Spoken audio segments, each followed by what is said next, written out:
In this video, me and my friend are going to attempt to survive 200 days on one block in hardcore Minecraft. If either of us die, the series is over. In the first 100 days, we made some new friends, learned how to fly, and defeated the Ender Dragon. Can we survive the 200 days, or will we die, meaning that the series is over? This is 200 days on one block in Minecraft Hardcore Duo Edition. Also, only a small percentage of people who watch my videos are actually subscribed, so if you end up liking this video, consider subscribing. It's 100% free, and you can always change your mind. Enjoy the video. It's now day 101 and damn it feels good to be back on our one block world. We started off by saying hello to our villagers, to our turtles, and to every animal in our very overpopulated zoo. We then gravitated back towards the one block, which was where it all started, and placed some slabs so we didn't fall into the portal. The block was once again being mined like the good old days, and shortly after starting, we were started on by a pair of blazes. We were then gifted the presence of 2 fish, and as they were going to die without water anyway, I thought I'd put them out of their misery. They didn't die, however, and Jordan quickly rescued one with a water bucket, which led us to think, what is a world without fish? Let's build an aquarium. It was time for some sleep, so I kicked the villager out of his bed like the kind Spider-Man I am, and dreamed about the goals of this video. Number 1 was to both get an elytra, number 2, get full mending netherite armor, and number 3, to kill 2 wither bosses. Can we complete all of these goals by the end of the 200 days? Stay tuned to the very end to find out. On day 102, I realized we had even more fishing buckets, as well as a lot of ocean blocks to make the aquarium look awesome. But before we'd use any of this, we'd need a platform, and for this, we definitely need some cobblestone. So I spent the entirety of day 102 through the day, evening, and night using the cobblestone generator. The next day, we replicated our bridge to the tree farm, but made it go down to add some more levels to our island. At the end of this bridge would be our newly built aquarium.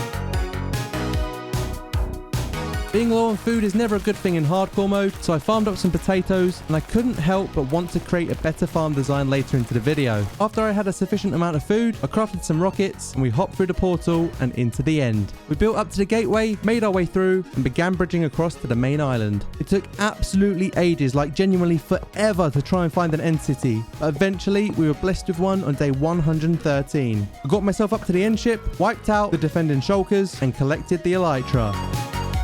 Oh, and I couldn't forget the dragon's head.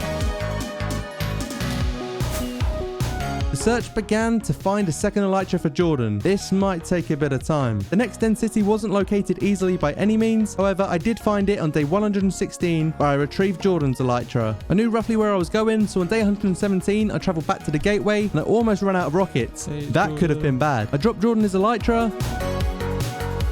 Before we knew it, we were back on our island. On day 118, I combined some boots to repair them, and I placed the dragon's head in a suitable position on top of the house. I then proceeded to smelt some glass, and I killed the parrots because they made such an annoying noise. Do you guys find parrots annoying? Let me know down in the comments. On day 119, we decorated the inside of the aquarium and filled it with water before putting the fish inside into their new home.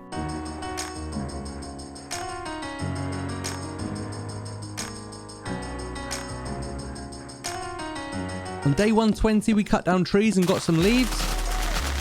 We tested some different saplings to see if the tree would be the right fit for what we wanted. In the end, we grew a big jungle tree and Jordan reshaped it to make it look a whole lot nicer. We added some lanterns and this is the finished product. For the next few days, we started and finished a bridge around the animals.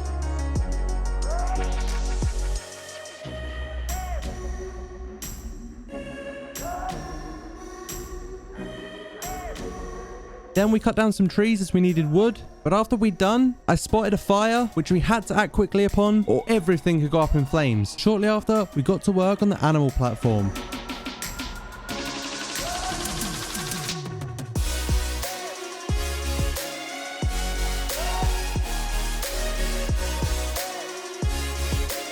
On day 124 and 125, we took turns mining the cobblestone at the cobblestone generator. We already had some in our chest, but we would need a lot for what we were about to build. We used some of the cobblestone for furnaces, and we smelted most of it to make stone. It had all finished smelting as the sun went down, so we didn't stop there, we placed even more. By the morning of day 127, the stone was all smelted, and Jordan left me some stone on the ground. The stone was used to work on the wall.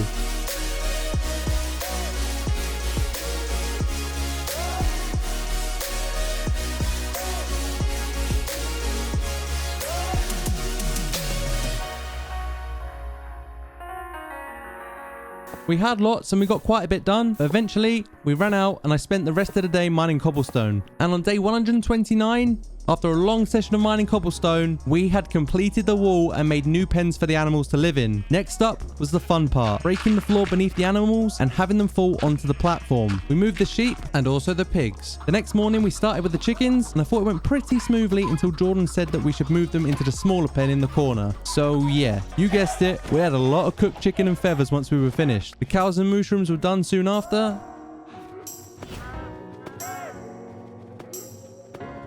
And once they all moved in, we worked on a design for the staircase and also the other areas of the island, making it look less like we were floating, even though all of you guys knew we were. But that's not the point. Do you guys think this looks better? On day 133, we came to the realization that we were out of dirt, but luckily we had some in our old farms near the house. Carefully, and also not very carefully, I mined up our farms whilst Jordan filled them in with cobblestone. I tried to collect as much of the dirt as I could, but I'll admit, at times I got pretty reckless. We began bridging out, placed dirt, made some walls, and a roof. I crafted a hoe, planted some seeds, and boom, our cozy little underground farms were complete. The next morning I made some diamond boots, and eventually I'll be making netherite ones once I have the right enchantments. But as we'd already completed goal number 1 of getting the elytra, we worked towards goal number 2, which was fully upgrading our armor. So we crafted some lecterns and started spamming them all day to see if we can get a mending trade. We did end up getting one on the next day and also took a paper trade so we could get some easy emeralds. I found emeralds in a chest and Jordan also found some near the one block. We put them together and I was able to get some mending books.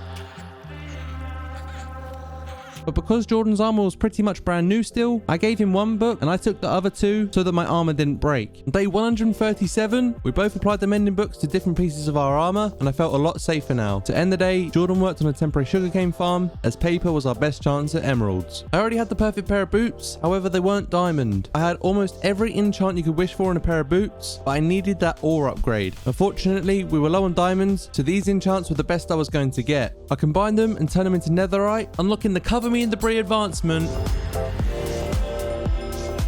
and damn, I look good. To finish off the day, I used my alchemy skills to brew up some fire resistant potions, and shortly after, Jordan and I jumped straight through the nether portal. We're now in the dangerous nether dimension and we're on the quest for a fortress. We stopped off on top of a high hill, and whilst mining trees, or the nether grass, whatever it's called, Jordan almost ended the series right then and there. Thank God for elytra wings, eh?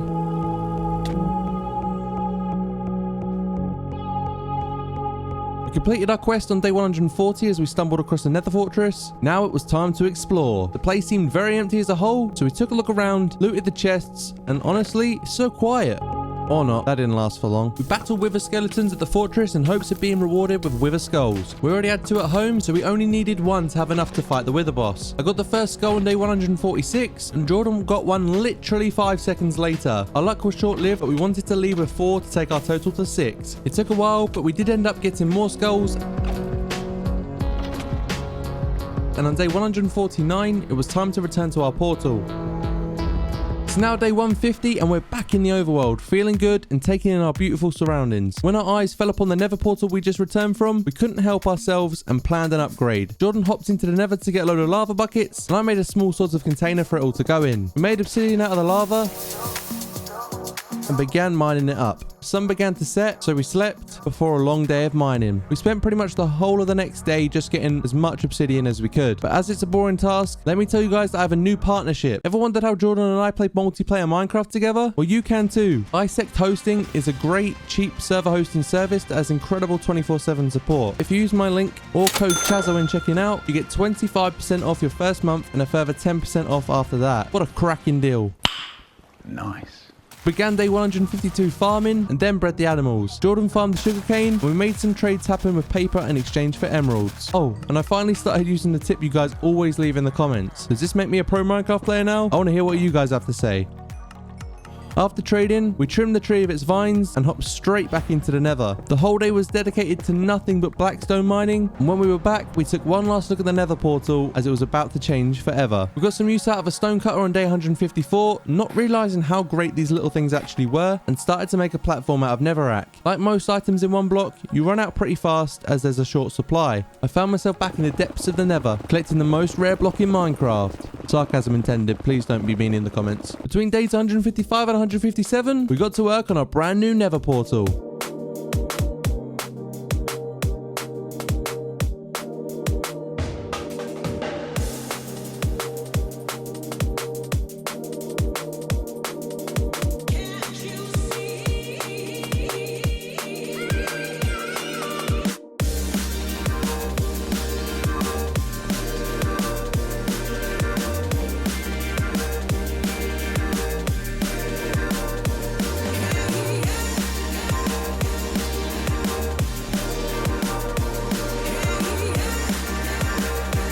As it ticked over to day 158, it was time to go on an adventure. To the nether! Yay! At this point, we may as well set up a holiday home in the nether because the amount of times we're visiting. But like before, we were on the blackstone grind. Upon arrival into the overworld, on days 159 and 161, we completed the nether portal build and made the surrounding area look a whole lot nicer.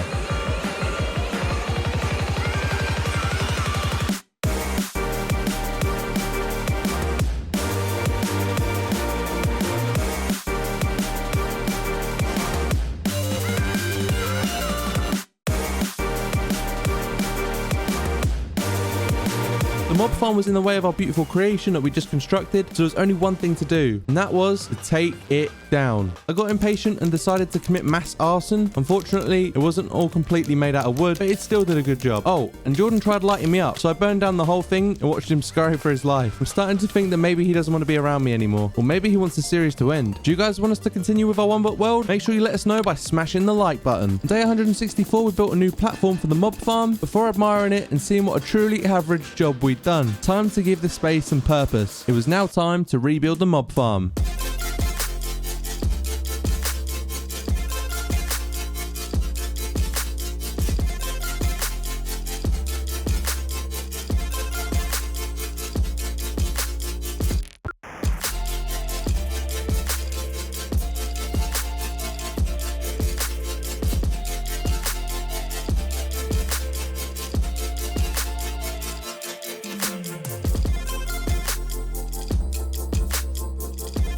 We made some finishing touches on day 166, and I also enchanted an axe that was long overdue, and I used it to cut down trees because we'd officially run out of wood. I wonder how. On day 167, we turned the wood into slabs and made the platform even bigger.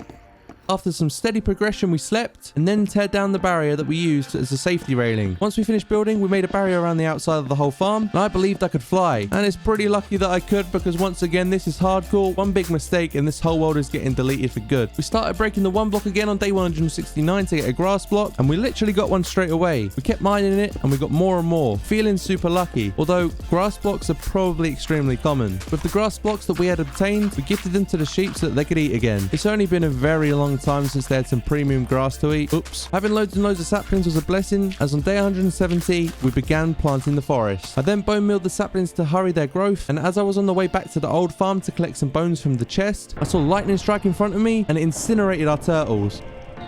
Despite the devastating news about the turtles, we continued our grind, and on day 171 the forest was complete. We were really happy with this mini project, even though we lost our turtles.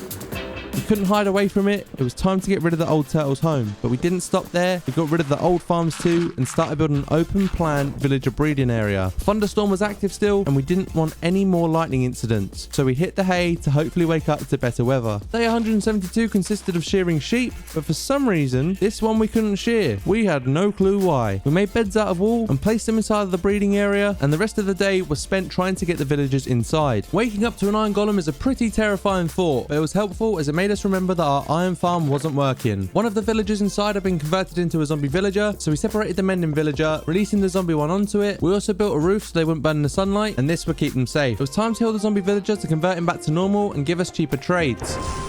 We destroyed the makeshift hut, and the trade for a mending book was now just 13 emeralds. The rest of the day was spent farming sugarcane and potatoes and trading with the villagers to get as many emeralds as we could. I gave Jordan his share of the books, and on day 175 we combined them with our armor. We were now just one book away each from a full mending set. Now that we had mending on our armor, we spent all day killing mobs at our XP farm to repair our set. On day 176, we fed the villagers as if they were coming to a drive-thru, and it was back to the nether for us. When we got into the nether, we dug down to Y15, which seems to be the best level for mining ancient debris, and we were digging, but to no avail. I finally found some on day 178, and a couple more on day 179. But for the next 3 days, I found literally nothing, and my pickaxe was deteriorating fast, which wasn't good. I eventually found another piece and continued mining on day 184 until my pickaxe was almost ready to snap. We met back at the portal and had collected 19 pieces of ancient debris altogether. GG. When we got back, we smelted the ancient debris straight away, and Jordan made netherite ingots out of it.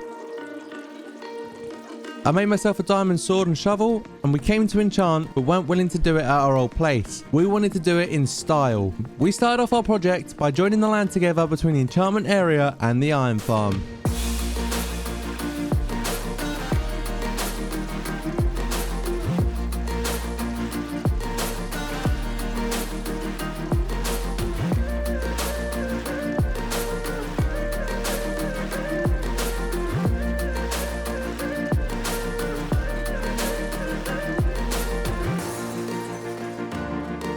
On day 188 we needed more materials for the build, so we got cobblestone, dark oak, and smelted the cobble into stone. And the following day we got stuck in building our new enchantment area.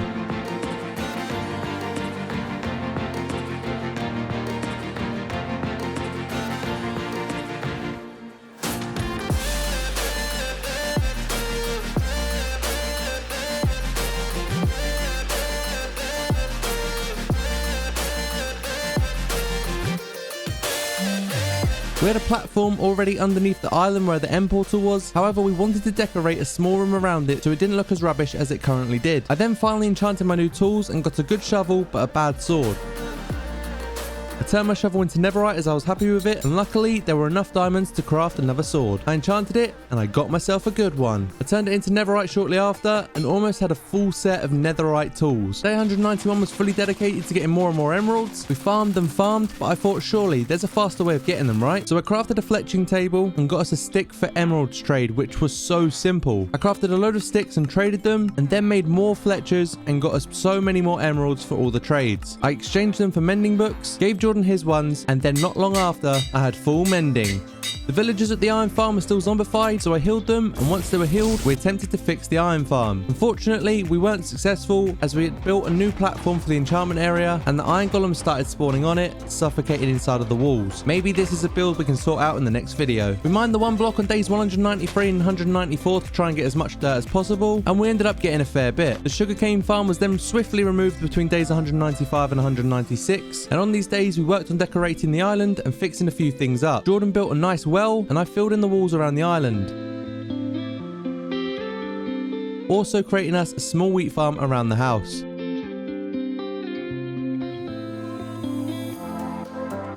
On day 197 we sheared the sheep all day because we needed a lot of wool, and we also dyed the sheep so we could get different colours.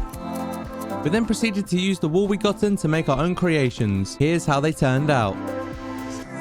After those small builds, we took some potions out of the chest that we already had, and I brewed a few more for good measure. Once we were prepared, it was time to delve deep into the nether for the 1 billionth time this video. We dug to bedrock in the nether and made a room to spawn the wither bosses in. We planned to spawn them in at the same time, but somehow Jordan failed.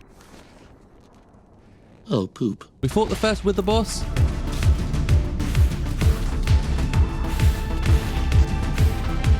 and as it was too easy, we fought the second one, at first using our bows, but finishing it off, beating it down with our shovels. The wither fight saw us victorious, and we completed a huge goal. We had made it, day 200. But before we go, we wanted to spend the day featuring some of our favourite comments on the wall in the aquarium room. If you want your comment featured in the next one block video, make sure you leave a nice comment down below, and you may see your name on this wall. We survived 200 days on one block in hardcore Minecraft. If you guys enjoyed the video, then be sure to leave a like. If you're new around here, then please consider subscribing. It's free and you can always change your mind. Another big thanks to Bisect Hosting for being such a great partner. Thank you all for watching. If you don't join my Discord server, link in the description, you'll never find diamonds again. Bye.